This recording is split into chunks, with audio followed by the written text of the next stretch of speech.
Kalau aku sih melihatnya growth itu adalah berpindah dari anak tangga satu ke anak tangga lainnya gitu.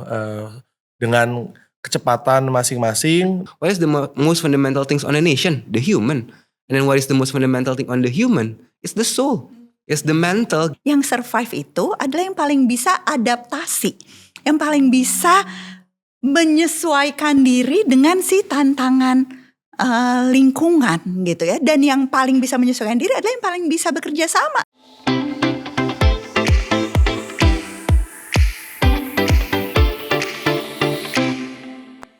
Halo semua, kembali jumpa di Merdekas dan episode kali ini super spesial karena sebetulnya udah cukup lama gak kembali ke ruangan. Di beberapa episode kemarin kita keliling ke beberapa kota, ketemu sama ahli-ahli, banyak guru-guru dan juga orang tua. Nah, kali ini kembali ke meja diskusi dan ada dua teman luar biasa yang menemani. Terima kasih banyak. Terima kasih Mbak Ella. Mas Irfan sudah hadir. Saya sebetulnya udah kenal lama dan cukup sering ngobrol-ngobrol, tapi ini kayaknya obrolan yang terfokus dan akan agak lebih panjang daripada obrolan-obrolan biasanya. Cuma boleh dimulai dengan, walaupun sebagian sudah kenal pasti atau hampir semua sudah kenal, tapi cerita dikit dong Rak, cerita tentang Raka, cerita tentang menjadi manusia sedikit untuk kasih gambaran ke yang ikut nonton. Oke, terima kasih Mbak Ella dan Merdekas untuk opportunity-nya. Buat yang belum kenal, nama saya Ragani Satria, saya co-founder dan CEO dari Menjadi Manusia. Menjadi Manusia adalah sebuah human transformation company yang membantu orang to feel, connect, and grow gitu. Jadi kita memulai dari 2018 dan sampai sekarang objektifnya supaya orang bisa ngerasa bahwa ketika punya masalah saya nggak sendiri, kemudian bisa saling terkoneksi dan pada akhirnya bertumbuh untuk menjadi manusia yang lebih baik daripada hari kemarin. Mungkin itu untuk menggambarkan menjadi manusia. Benar-benar transformasi end to end ya. Dan kita bakal ngomongin soal itu, terutama the growth part yang tentu yang nggak bisa terjadi tanpa si koneksi dan tanpa menghayati perasaan-perasaan yang Raka gambarin tadi. Pasti seru nih. Terus Fanbul, ayo. Siap. Oke, salam kenal semuanya. Fanbul, sekarang sebagai CEO di Invipop. Invipop sendiri sebenarnya new media atau mungkin beberapa masih menyebutnya adalah homeless media. Fokusnya adalah ke orang muda dan juga komunitas. Jadi kita nemenin komunitas-komunitas yang gak cuma di Jakarta, di seluruh Indonesia untuk bisa bertumbuh, menceritakan hal-hal yang menarik dan juga ngomongin hal-hal yang jarang dibahas di level nasional lewat platform kita kayak gitu. Mirip dong sama Merdekas, ngomongin yang jarang dibahas gitu ya. Betul, kayak perlu banyak kolaborasi kita. Dalam bentuk lain dan sebetulnya yang menarik tadi ngajak komunitas-komunitas. Jadi yang dikerjain Raka sama Fanbul nih sebetulnya ada yang di level individu, tapi ada juga yang memang di level kayak sistem yang agak lebih besar gitu ya, agak lebih makro. Dan kita bakal ngomongin itu juga. Jadi gimana talent itu tumbuh, gimana manusia itu tumbuh, tapi gimana sistem tuh bisa tumbuh sama-sama. Nah tapi gue mau balik ke si kata growth itu dulu gitu ya. Gue tahu sih si kata growth ini sering banget disalahpahami jadi kayak ekspansif gitu ya. Pokoknya juara apa dan sebagainya. Tapi kalau ngomong refleksi di kehidupan masing-masing deh, terserah siapa yang mau mulai duluan. Gimana sih bukan cuma mendefinisikan growth sih. Yang selalu paling menarik buat gue, how do you know you're growing gitu. Itu juga nggak banyak orang bisa menjawab itu gitu ya, atau menceritakan itu. Lebih tua, oke. Lebih tua belum tentu lebih matang. Iya, belum tentu lebih growth. Siapa tahu udah mateng pun gitu. Betul. Jujur ya, kalau misalnya aku sendiri masih belajar tentang mendefinisikan atau melihat growth baik di diri sendiri ataupun di tim ataupun di orang-orang sekitarku gitu. Ya kalau aku sih melihatnya growth itu adalah berpindah dari anak tangga satu ke anak tangga lainnya gitu. Dengan kecepatan masing-masing dan pasti di situ ada faktor pribadi, individu untuk melangkah, tapi ada faktor juga bagaimana anak tangga itu diciptakan gitu. Ada anak tangga yang mungkin diciptakan dengan jarak yang cukup konsisten, ada anak tangga yang jaraknya terlalu jauh jadi susah dilangkahi gitu. Ada mungkin yang mereka yang memiliki kebutuhan untuk bisa tidak menggunakan anak tangga tapi menggunakan cara-cara lain untuk bertumbuh gitu. Jadi aku melihatnya sih seperti itu secara analogi ya, dan sayangnya kesempatannya tidak sama karena anak tangga yang diberikan pasti dimulai dengan tangga yang tidak sama gitu dan juga kecocokan yang tidak sama individu tersebut gitu. Jadi aku ngelihat bahwa growth itu di sisi lain adalah proses naik ke anak tangga, tapi di sisi lain juga adalah tanggung jawab untuk mereka yang sudah sampai ke anak tangga yang lebih tinggi untuk ngajak yang di bawah atau menciptakan anak tangga yang lebih baik untuk orang-orang yang mau naik ke atas sih. Oke. Gitu. Di karir lo gitu ya atau di kehidupan in general itu lu ngelihatnya tantangan apa yang paling besar yang udah lu laluin gitu? Jujur Mbak, aku tuh baru kuliah kali ya, aku kayak mengenal konsep bertumbuh atau growth gitu ya. Dan itu pun Gak apa-apa, itu belum terlambat, banyak yang udah di atas 50 belum tahu sama sekali. Iya bener juga ya. Nah, dan tantangan terbesarnya adalah ya alhamdulillah menurut aku growth itu pasti kan kemauan dari diri sendiri. Tapi ketika mau pun kan belum tentu bisa ya. Kita berada di organisasi mungkin yang tidak mendorong hal tersebut. Kita berada di sistem yang tidak mendorong hal tersebut. Atau tidak berada di bahkan keluarga yang mendorong hal tersebut gitu. Jadi tantangan terbesarku adalah menemukan ekosistem yang bisa mendorong aku gitu. Dan itu harus dilakukan secara satu otodidak dan secara mandiri ya gitu. Jadi dulu ketika di Jogja ya aku pindah dari satu komunitas ke komunitas lain, berteman dari satu teman ke teman lain, mencari mentor dari satu mentor ke mentor lain, dilakukan secara mandiri. Aku ngontak dulu via Facebook, aku pengen belajar soal A, B, C gitu ya. Di satu sisi mungkin dilihat, wih gritnya Fanbul nih mantap, tapi di sisi lain berarti kan ada ketidakseimbangan ataupun ketidakfairan di dalam proses itu. Karena nggak semua orang bisa nggak semua orang bisa ngelakuin ngelakuin. itu. Nggak semua orang mungkin punya waktu yang sama kayak aku. Nggak semua orang mungkin punya akses yang sama kayak aku gitu. Jadi nggak fair aja sih. Kebayang. Gitu. Oke, Raka. Ya mungkin kalau aku growth itu buat aku jadi sesuatu yang ketika pertanyaannya adalah how growth affects in me gitu ya Mbak. Aku tuh memulai journey di mungkin menjadi manusia play a big part in my life gitu. Aku start at a very young age. Umur berapa? 23 waktu itu.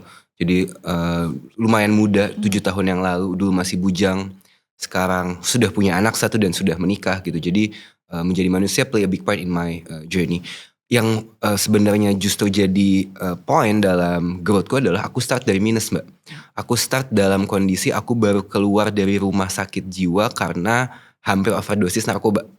Jadi kalau ditanya apakah ada growth yang terjadi dalam 7 tahun ke sekarang sebagai diri, sebagai person, oh so much. Nyata bedanya gitu ya, berbeda karena gitu. lipnya gede banget. Karena memulai dari minus tadi dan mungkin seperti yang tadi Fanbul bilang juga gitu bahwa tangganya beda-beda.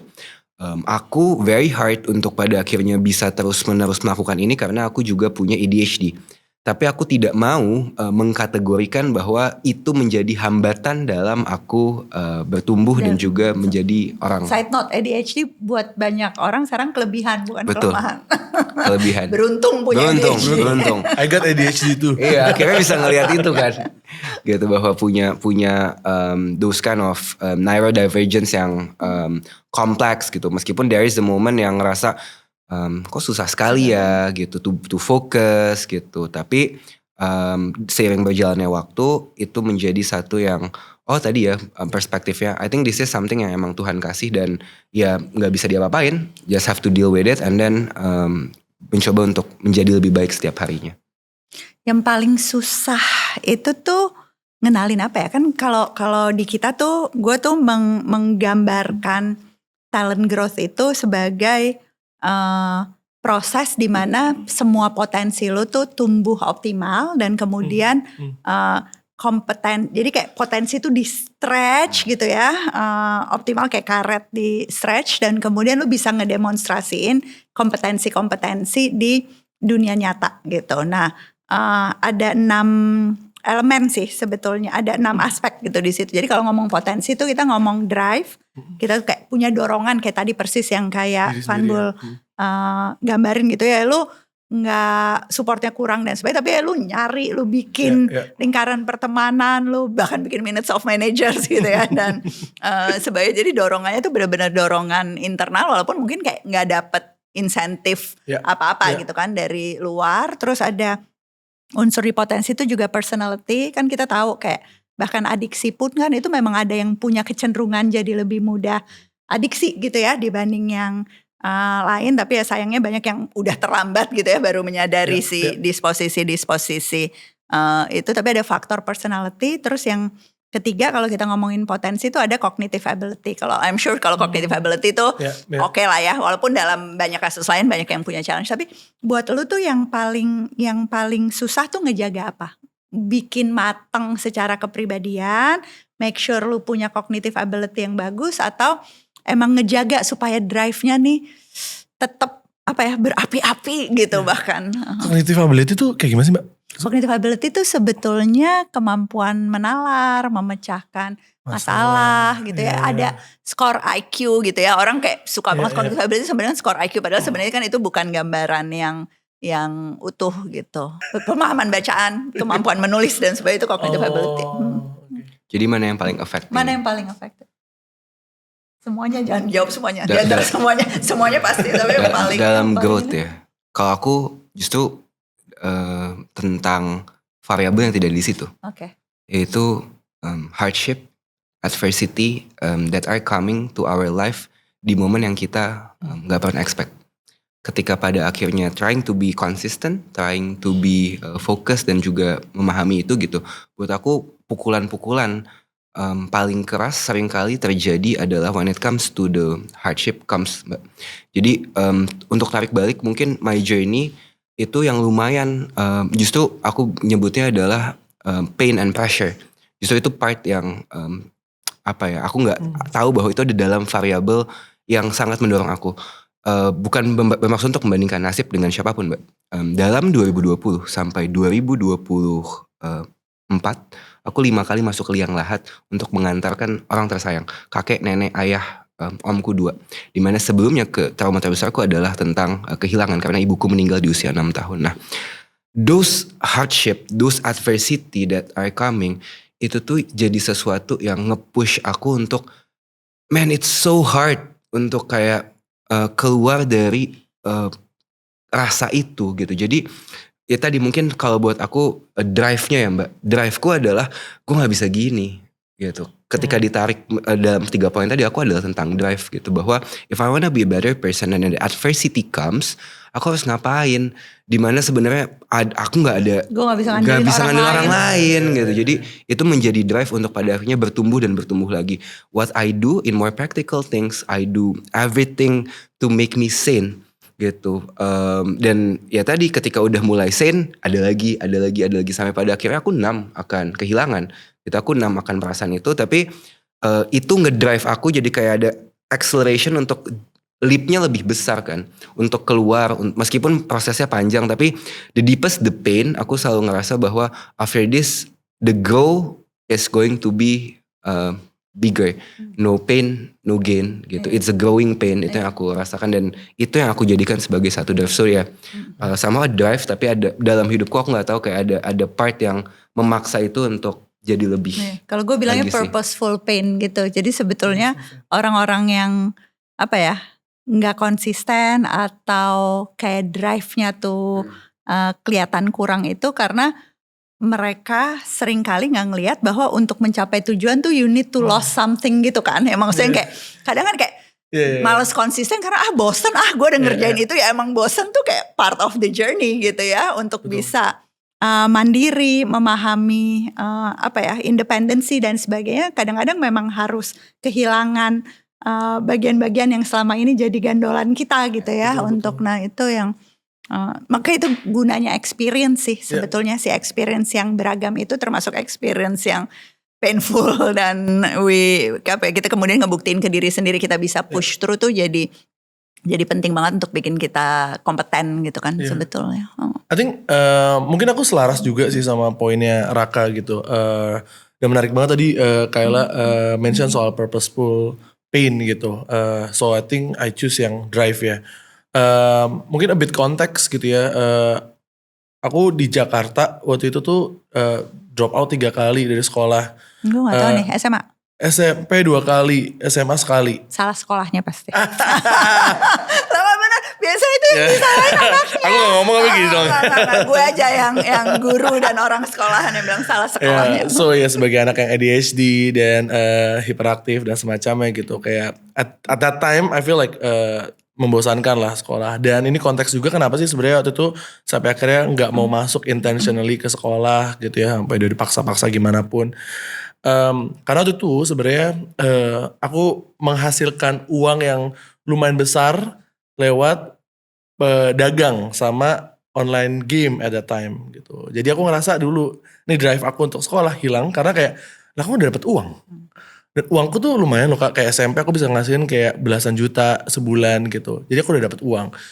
Nah, and then one day orang tuaku membujuk aku untuk pindah merantau ke Jogja gitu. Dan I think Jogja adalah yang menciptakan drive baru aku. Jadi waktu itu kejadian ya aku kuliah di Jogja 2010 itu adalah letusan Merapi terbesar setelah 100 tahun. Aku naik ketika semuanya pada eksodus kembali ke kota masing-masing. Karena masih ada jiwa-jiwa rebelnya zaman SMA, SMP gitu ya. Aku justru naik ke gunung. Waktu itu ketemu sama salah satu militer di sana. Aku bilang aku mau bantu apapun. Jadi waktu itu aku akhirnya bantu bikin toilet dadakan. Awalnya. Nah toilet dadakan aku karena aku menggali gitu ya. Terus kan habis itu banyak pengungsi. Terus banyak anak kecil. Nah banyak anak kecil.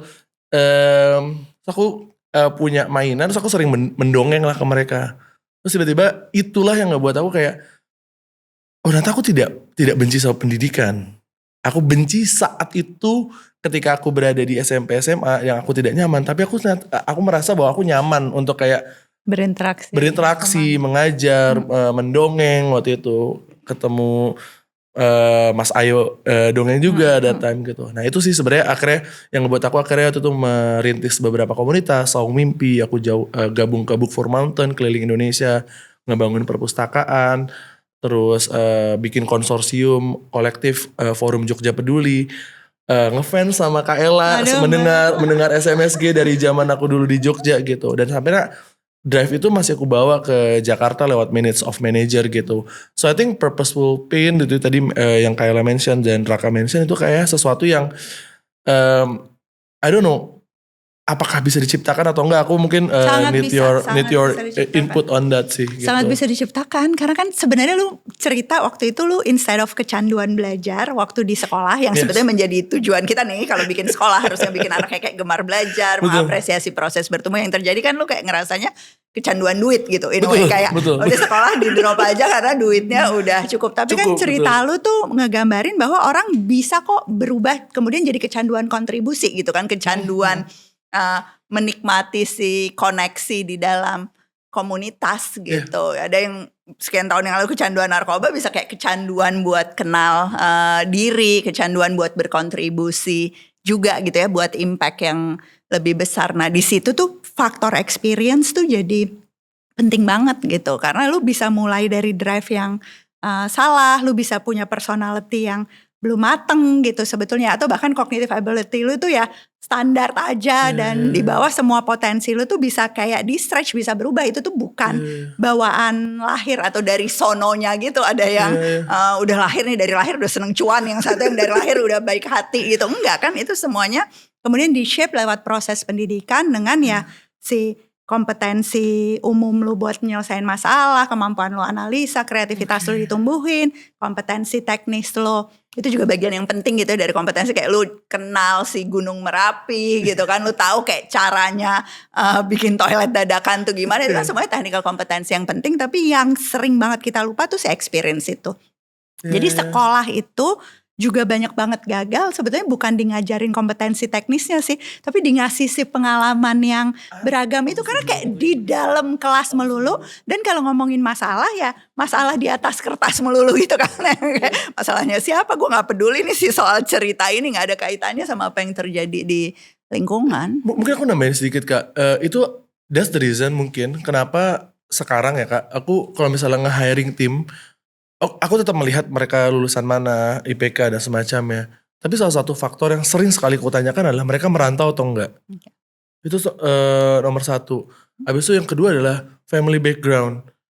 Kayak misalnya apakah kamu karena kan beda nih, anak tangga beda. Betul. Apakah mereka berkuliah itu harus sambil berjualan untuk kayak menghidupi dirinya? Apakah mereka juga berkuliah itu sambil mereka membantu adik-adiknya yang masih SMA, SMP gitu. Jadi aku harus melihat hal-hal yang lain gitu untuk akhirnya melihat the quality of the talent gitu sih yang hopefully sebenarnya itu bisa dilakukan di jalur-jalur formal yang lain, Iya, misalnya betul. sekolah ataupun Harus semuanya kampus. bukan kayak karena it happen to you gitu kan. Maksudnya Tidak. sebetulnya bisa dirancang gitu sih peran yang beragam. Nah itu yang merantau tuh salah satu penyesalan terbesar dalam hidup gue tuh sebenarnya. Gue gak pernah ngerantau, kos aja gue gak pernah gitu. Dan I always feel like I'm missing out on some growth process gitu loh. Karena gue kayak gak pernah ngerasain itu. Tapi emang bener selalu kagum sama teman-teman yang punya si keragaman pengalaman dan peran gitu ya. Gue gak merantau tapi gue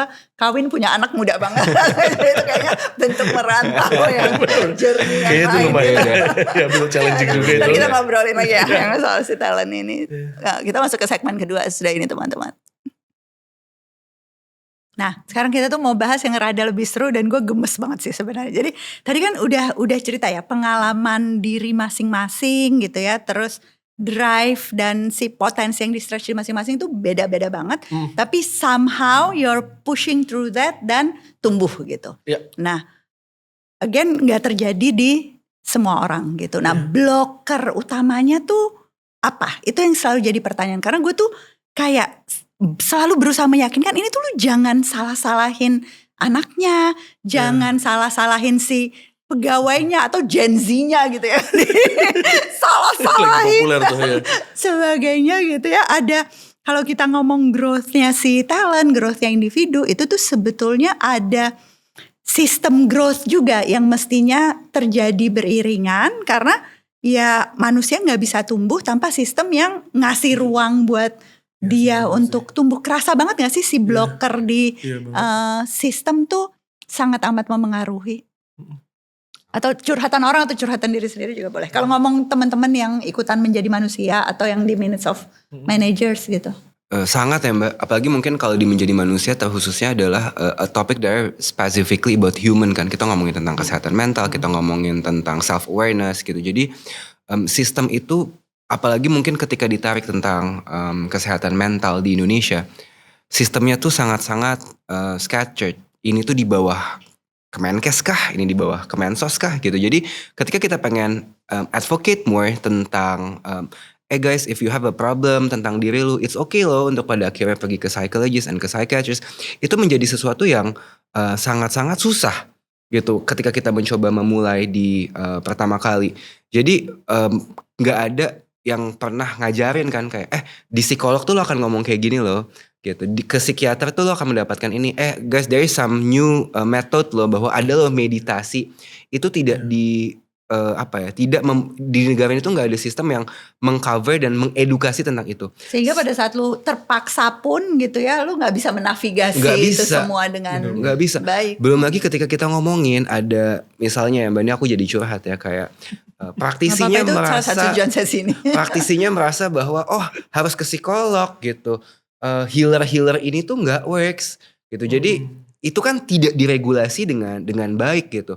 Padahal ya tadi gitu, mental health is the core of a human gitu. Ketika sebelum kita ngomongin negaranya deh Mbak, what is the most fundamental things on a nation? The human. And then what is the most fundamental thing on the human? It's the soul. It's the mental gitu. Nah ini yang aku ngerasa bahwa when it comes to growth dan on my journey gitu ya, ketika aku mulai kayak peduli akan diriku, I think I wanna go to psychologist. Abis itu aku ke psikiater, aku bahkan kayak let's do hypnotherapy, let's belajar meditasi, kita dengerin sound healing, we do access bars. Aku bahkan sampai pernah aku pengen coba di ruqyah Mbak gitu, baik keinginan diri sendiri untuk kayak I want to learn gitu. Kayak sebelum pada akhirnya orang bilang ini nggak benar, ini nggak baik. Aku ingin merasakan sendiri. Nah, akan tetapi permasalahannya adalah ini tidak menjadi satu yang sistemnya nggak berjalan dengan baik gitu. Dan itu yang lumayan frustrated.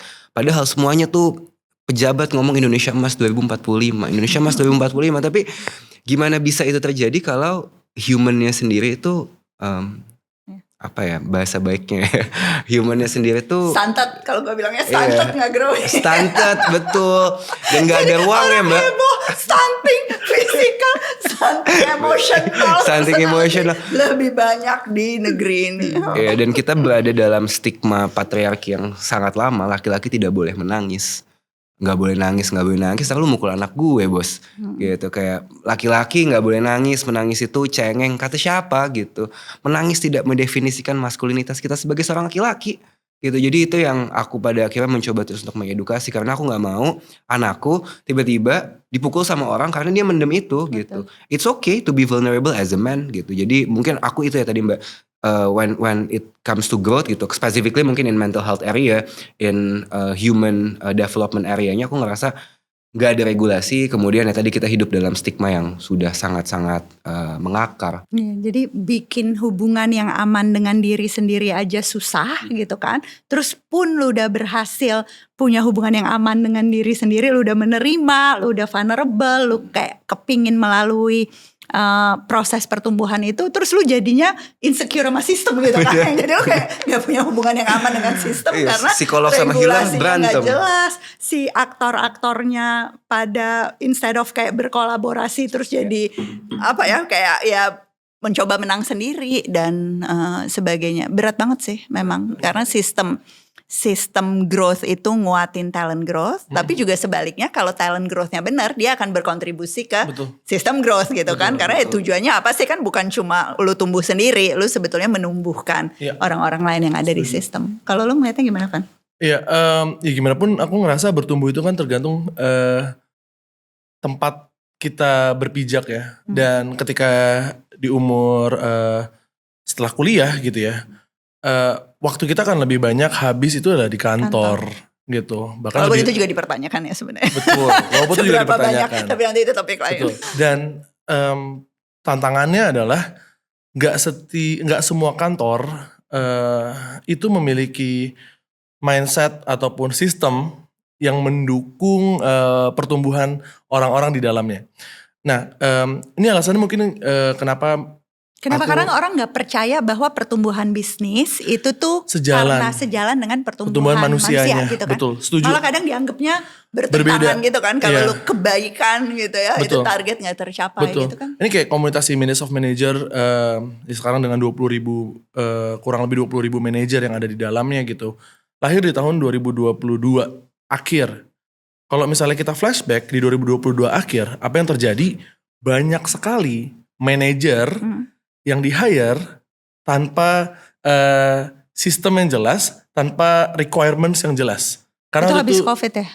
During COVID tuh. During COVID. Ketika waktu itu kayak uang dari venture capital lagi banyak ke tech startup, mereka akhirnya banyak membuat manajer-manajer baru lahir, bahkan dengan tanpa pengalaman yang cukup gitu. Kayak di Karbit gitu ya, Pak? Kayak di Karbit, betul. Dan akhirnya manajer-manajer ini kan menciptakan sistem yang juga tidak proper untuk menumbuhkan orang-orang yang ada di bawahnya gitu. Sistem yang gak ada fondasinya sebetulnya. Fondasinya lemah banget lah. Dan dampaknya tuh kelihatannya sekarang Kak. Cepat juga ya 3 tahun udah kelihatan banget. Kelihatan banget karena kayak banyak posisi-posisi ya, ini mungkin sering ngerasain lah ya, posisi-posisi head, VP di banyak perusahaan, itu yang mereka aja gak tahu sebenarnya apa sih talent growth gitu. Bagaimana menumbuhkan. Di tahun 2023 ketika MOM ngumpul waktu itu sama 70 manajer gitu ya. Mereka tuh di situ ada satu orang yang udah punya posisi yang cukup strategis. Dia tuh ngomong kayak gini, oh kayak gitu ya caranya misalnya ngedorong anak ini untuk bisa belajar suatu hal. Bukan dengan peraturan ya, bukan dengan SP1, SP2 ya. Bukan dengan ketakutan dan ancaman. Gitu. Berarti kan selama ini dia juga gak tahu gitu. Jadi ini tuh sekarang eranya banyak banget leader-leader yang clueless. Dan akhirnya menciptakan another potensial leaders lain yang juga clueless gitu. Tapi kalau misalnya kita flashback, leaders ini menjadi clueless ya karena sistem perusahaan yang di-create juga tidak berusaha mendorong leaders ini menjadi leaders yang membantu tim-tim di bawahnya untuk bertumbuh gitu. Jadi efek domino gitu loh Kak yang aku lihat. Jadi sistemnya nggak punya fondasi karena kalau ngegambarin sistem growth tuh gue selalu ngeliatnya 3 juga nih. Jadi tadi kan kalau talent ada potensi, ada kompetensi. Kalau sistem tuh ada fondasi, ada capabilities of the system. Nah si fondasinya tuh ada values. Betul. Clear gak sih? Valuesnya di perusahaan ini visinya gimana? Misinya tuh juga difahami sama semua atau cuma owned by segelintir orang gitu kan. Nah terus habis itu baru kita ngomongin capabilities. Yaitu capabilities leadersnya. Leaders kalau nggak clear visi misinya, nggak punya values juga jadi different kind of leadership gitu kan. Kayak yang lo gambarin strateginya, teknologi yang dipakai apa. Dan it seems like itu jadi masalah gitu ya. Sehingga si sistemnya nggak support si talent growth. Karena sistemnya sendiri benar-benar nggak di-nurture dengan baik gitu. Sama mindset sih Kak menurut aku. Salah satu mindsetnya adalah melihat bahwa manusia ini adalah ekstraksi perusahaan untuk bisa menghasilkan the best profit and revenue untuk perusahaan. Sehingga gak ada program talent development karena ngerasa kayak entah kalau talentnya udah bagus diambil sama company lain apalagi sama kompetitor sayang dong. Itu semua sampai di level mikro pun gitu ya. Gue masih ketemu ibu-ibu yang kayak kalau mau ngajarin ART-nya atau babysitternya gak usah biar gak pinter, biar gak ngelamar kerja di tempat lain. Padahal buat anaknya sendiri gitu ya. Oke, lo gak mau menumbuhkan dia karena sama gak mau menumbuhkan pegawai karena takut pindah di tempat lain. As if lo bisa nge-keep dia dengan gaji yang tinggi atau si ancaman-ancaman itu. Padahal kalau kita ngeliat dari ini mungkin secara bisnis ya, ngeliatnya dari secara makro gitu ya. Ketika misalnya dari company A dan B ini berkompetisi gitu ya. Di company A sangat bagus talent development ya. Pindah ke company B orang ini mendevelop juga talent yang bagus. So basically industrinya growing dong. Dan jadi bagus. Jadi bagus. Competition creates more market gitu kan. Iya, dan competition itu in a way sebetulnya yang sering kali kita bilang sebagai competition itu sebenarnya kerjasama kita kan. Cooperation. Bener, setuju banget sih. Kalau tadi Vanbul ngegambarnya kalau pada saat dia pindah ke yang kita bilang kompetitor gitu ya, itu sebetulnya dia membuat ekosistem yang lebih baik. Jadi apakah benar dia kompetitor kita gitu kan sebenarnya. Tapi dia sebenarnya ya kita tuh punya misi yang sama, cuma ya ada di organisasi yang berbeda aja. Betul. Dia tuh sebenarnya kolaborator kita, bukan kompetitor kita gitu ya. Tapi redefining itu tuh termasuk salah satu yang paling susah loh menurut gue. Gue kalau ngomong sama leaders yang lain, itu sih pertama tadi bahwa tugas utama leaders tuh numbuhin talent dan numbuhin sistem di saat yang bersamaan, itu aja masih banyak yang gak percaya. Setuju. Atau kalaupun percaya, aduh ribet banget lah, udah deh gue kayak fokus aja nih, gue udah kayak si Matrix Financial. Gue tuh bukan tanggung jawab gue numbuhin talent, dia tumbuhin aja dirinya sendiri. Lah gak bisa dong kan, dia tumbuh dalam sistem lo gitu ya. Nah itu gue pengen tahu tuh gimana cara lo ngejawabnya. Karena gue kadang-kadang tuh suka, aduh ya kayak ngomong sama orang yang overwhelmed juga, gimana kita meyakinkan leaders di segala level nih bahwa tugas lo adalah numbuhin talent dan numbuhin sistem, bukan cuma salah satunya. Betul. Terus yang kedua soal si competition sama collaboration tadi, itu bukan kompetitor lo, please, itu bukan kompetitor lo. Itu lo harus berkolaborasi karena lo you're going through the same process dan kemudian juga akan mencapai collective impact sama-sama gitu. Betul. Kasih tips tambahan. Oke, tips. Sebenarnya kalau misalnya kayak proses ya ketika ngelihat bagaimana sebuah sekelompok talent ini tuh juga berbanding lurus ketika mereka bertumbuh itu berbanding lurus sama dampak juga buat perusahaan. Simpelnya adalah sebenarnya aku selalu ujung-ujungnya ngomongin bagaimana ini secara kualitatif. Karena kan kita selalu membahas secara kuantitatif aja nih. Secara matematikanya. Kita gak bahas secara kualitatif. Padahal kualitatif juga berbanding lurus juga sama kuantitatif ya gitu. Contoh misalnya sesimpel aku ngomongin kayak ada talent misalnya di hire fresh graduates gitu ya dengan budget sekian dibandingkan meng-hire manager yang udah jadi itu dengan budget sekian gitu. Aku pasti akan menghitung kayak aku bisa meng-hire dia dengan budget yang lebih murah dibandingkan manajer as long aku akan ada portion 20-30% budget untuk talent development-nya dia gitu. Jadi secara hitung-menghitung, secara matematikanya masuk. Tapi secara mindset sebenarnya ini mindset untuk menumbuhkan si talent ini gitu. Jadi itu sih yang kayak aku selalu pikirin. Dan aku selalu bilang juga kayak ya kalau ke bosku dulu atau sekarang ke tim juga gitu ya. Ya mendingan ini talent jadi pinter dan pindah ke tempat lain daripada talent ini gak pinter dan stay di tempat kita. Betul. Iya gak sih? Si opportunity cost-nya dan Iya, loss opportunity selama cost-nya. proses itu Iya. sebetulnya jauh lebih gede. Betul gitu. Iya. Nah, jadi apa keduanya adalah Keduanya soal, atau gue dengar jawaban Raka soal itu deh, convincing people soal Collaboration. collaboration. Ini yang mungkin aku dan Fanbul case-nya cukup unik ya Mbak. Maksudnya kayak apalagi dengan juga teman-teman kita nyebutnya new media gitu. Kita tuh selalu ngelihat bahwa you are fighting for the same pie gitu. Kayak duit placement nih. Cuma segitu-segitu doang gitu. Diperebutkan oleh media-media lain. Apalagi mungkin sekarang media digital semakin banyak gitu. Kita mempunyai this kind of forum ya yang namanya Indonesia New Media Forum yang mungkin itu juga jadi satu aku nyebutnya anomali ya, karena ini unik sekali hubungan ini gitu. Aku sama Fanbul sama ada mungkin sama teman-teman new media lain gitu. Yang ada kita liburan bareng Mbak gitu. Yang ada kita jalan-jalan bareng dan di situ kita berkeluh kesah tentang pain.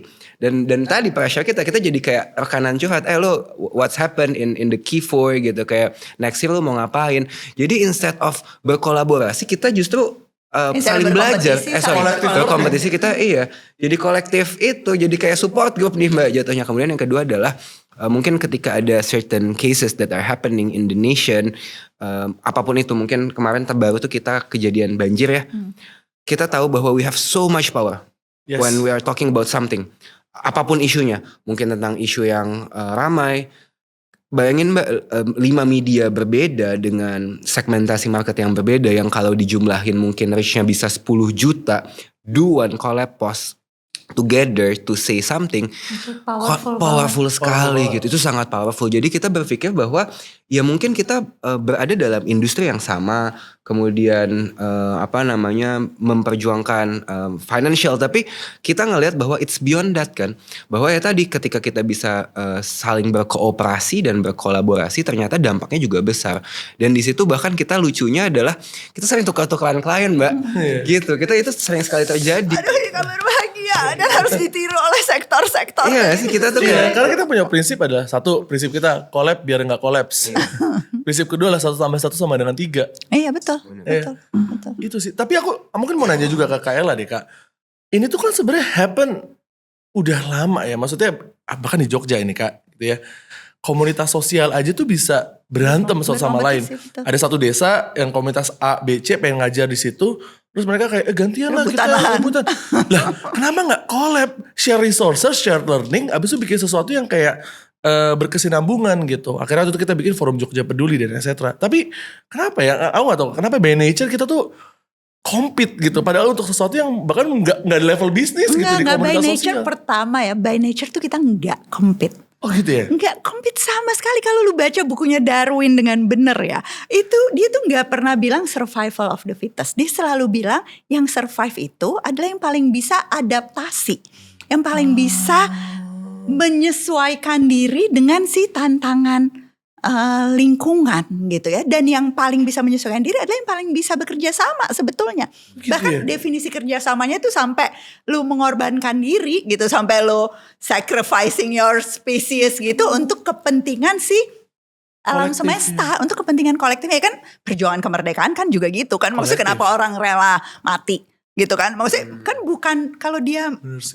meninggal karena perjuangan tuh bukan kalah kan. Toh pada akhirnya merdeka gitu, dia merasa itu sesuatu yang harus dia lakukan untuk kepentingan si survivalnya dan si flourishingnya si apapun yang diperjuangkan sama-sama. Jadi pertama itu yang kayak selalu gue lawan. By nature human itu kolaboratif, by nature human itu kerjasama, itu berabad-abad ditentukan. Itu gotong royong itu kan bukan mitos. Ya, benar-benar ya. Ada sejak awal gitu. Nah tapi yang kedua, kenapa tuh sekarang jadinya semuanya saling berkompetisi? Karena latihan buat kooperasinya tuh dikit banget. Dan itu gue kayak yang paling cepat mengakui sekolah itu, instead of ngubah si sistem yang sangat kompetitif, sekolah itu mereplikasi semua competitiveness itu dan membuat kayak seolah-olah anak tuh akan belajar kalau dapat ranking, kalau dapat piala. Jadi yang salah di sistem yang growing based on competitiveness yang kita tahu nggak sustainable ya. Gimana orang sama alam aja competing gitu. Gimana? Pada akhirnya kalah juga, kena banjir gitu kan. Mau competing, dieksploitasi sebagaimanapun gitu ya. Jadi yang namanya berkompetisi itu at the end tuh selalu kalah, atau paling nggak akan ada sebagian yang kalah. Nah, di pendidikan, Van, ini tuh direplikasi sehingga di pendidikan tuh diajak compete dan lagi-lagi yang menang itu aja, ya kan? Yang menang itu aja di pendidikan, nanti pas masuk pekerjaan yang menang itu aja, yang besar-besar dan sebagainya, dan gak pernah ada kesempatan buat yang lain tumbuh. Karena sistemnya instead of menumbuhkan semua dan setiap anak, sistemnya tuh sebetulnya mematikan dan mengkerdilkan yang terpinggirkan dan menumbuhkan yang besar-besar itu aja. Kan itu isu definisi yang salah tentang growing gitu kan, tentang kompetisi gitu. Selalu berpikir bahwa itu tugas individual gitu ya. Iya, selalu ngelihatnya menang tuh menang individual, kalah individual. Habis itu sok lagi kalau menang. Nah, itu dia. Media gue lebih keren daripada media lo. Ada jadi nggak ada ya kalau di new media itu enggak ya? Kita kayak share. agak unik ya. Agak unik sih, kayak bahkan kadang-kadang ya. Nah, justru ini yang harus dinormalisasi, please jangan membuat lu unik. Nah, itu dia. Karena kalau lu bikin lu unik, ntar kan Mbak Ella itu tidak akan terjadi di dunia nyata. Nanti lu dianggap exception. Iya, harusnya itu menormalisasi itu. Menormalisasi. Karena kita selalu ngelihatnya dari media-media yang sebelumnya tuh saling berkompetisi kan. Ketika kooperasi terjadi menjadi sesuatu yang unik. Padahal seharusnya itu yang menjadi normal dan kolaborasi yang. Padahal mungkin jangan-jangan definisi new lu tuh sebenarnya itu new ways of working juga. Termasuk sih usul-usul. Betul. Ya, bisa juga. Untuk mengembrace si paradigma kolaborasi ini sebagai maybe new media tuh sebetulnya itu kan gitu. Tapi sebenarnya apa new media tuh jadi new-nya apa selain usul gue yang terakhir ini? Platformnya. Satu approach-nya, platformnya gitu ya. Itu dua itu sih sebenarnya new. Bisnis modelnya, bisnis modelnya juga baru gitu. Gimana sih si kerjasama itu justru jadi kayak part of yang jadi strategi gitu ya. Dan ya tentunya leadershipnya juga new kind of leadership gitu ya. Mungkin dibanding leaders yang sebelumnya melihat kompetisi secara berlebihan. Makanya aku tuh selalu believe ya. Salah satu masalah Indonesia bisa diselesaikan dengan kalau kita punya habit nongkrong bareng sih sebenarnya gitu ya. Karena kadang-kadang kayak the competitions apa yang tadi dilakukan sendiri-sendiri gitu ya. Itu tuh karena gini Kak, di Jogja aku tuh salah satu komunitas yang bikin aku tuh bener-bener kayak punya growth mindset gitu ya, adalah komunitas namanya Rabu Soto Kak. Itu emang Jogja sotonya enak-enak sih. Iya. Komunitas itu nyoto hari Rabu, isinya aku masih kuliah. Masih ya udahlah anak kuliah nyoto sama CEO-nya Dagadu, nyoto sama ada pekerja dari mana-mana. Dan di situ terjadi pertukaran mindset gitu ya, bahwa ilmu tuh dibagikan. Ilmu tuh dipelajari bareng, abis itu kayak akses tuh dibagikan gitu. Kita akan create jembatan gitu. Makanya itu value yang aku bawa. Nah nanti mungkin soal value yang aku bawa ke Jakarta. Nah di Jakarta aku kaget.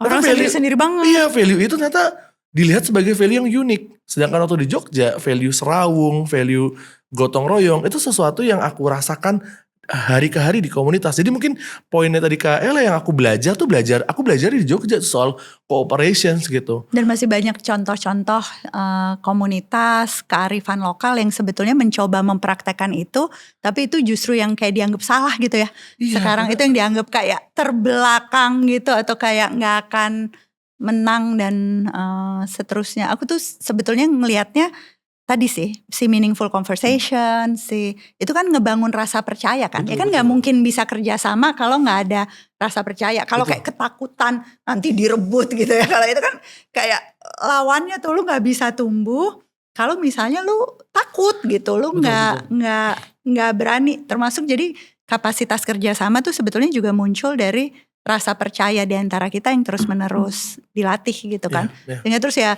nggak cuma ngejar bisnis result, tapi ya lebih gitu ya, berani untuk ngejar impact gitu ya. Benar.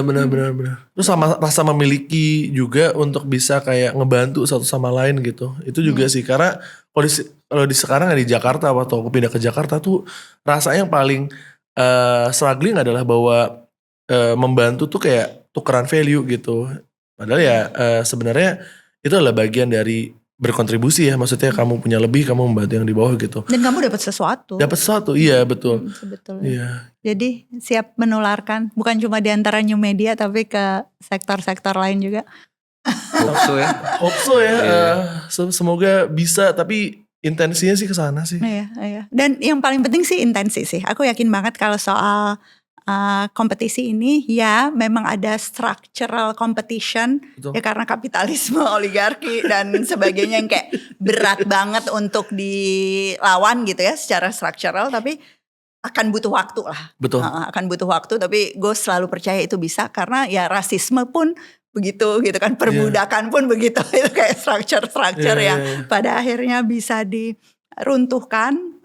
Tetapi yang paling penting sih intentional competition dulu sih. Jadi kita jangan sampai kita kemudian kayak punya niat untuk saling mengalahkan, untuk mematikan dan sebagainya. Dan kalau itu udah bisa dimulai pelan-pelan, kita dapat banyak contoh soal kerjasama yang bisa terjadi di dunia usaha industri, ya pasti dampaknya bukan cuma ke tim lu di kantor masing-masing sih. Dampaknya tuh emang benar-benar kayak ngubah sistem-sistem yang selama ini ada di dunia usaha dan industri. Jadi I wanna thank you untuk ngasih contoh gimana teman-teman new media ini, dan bukan cuma menjadi manusia dan Invipop gitu ya. Sebetulnya aku tahu banyak yang lain juga yang terlibat. Boleh dong disebut sekalian.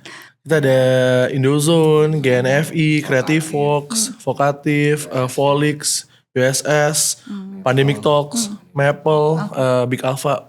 Semuanya luar biasa keren, dan itu sebetulnya alasan utama gue ngundang lu sih. Nanti kapan-kapan ngundang yang lain juga. Siap. Tapi contoh tentang gimana keyakinan bahwa melakukan talent growth dan system growth pada saat yang bersamaan, dan itu dilakukan dengan cara kerja yang berbeda dari biasa, yang mudah-mudahan makin lama nggak makin langka tapi justru makin normal di ekosistem kita. Amin. Itu salah satu yang digerakin sama Raka dan Funbull. Thank you sekali lagi.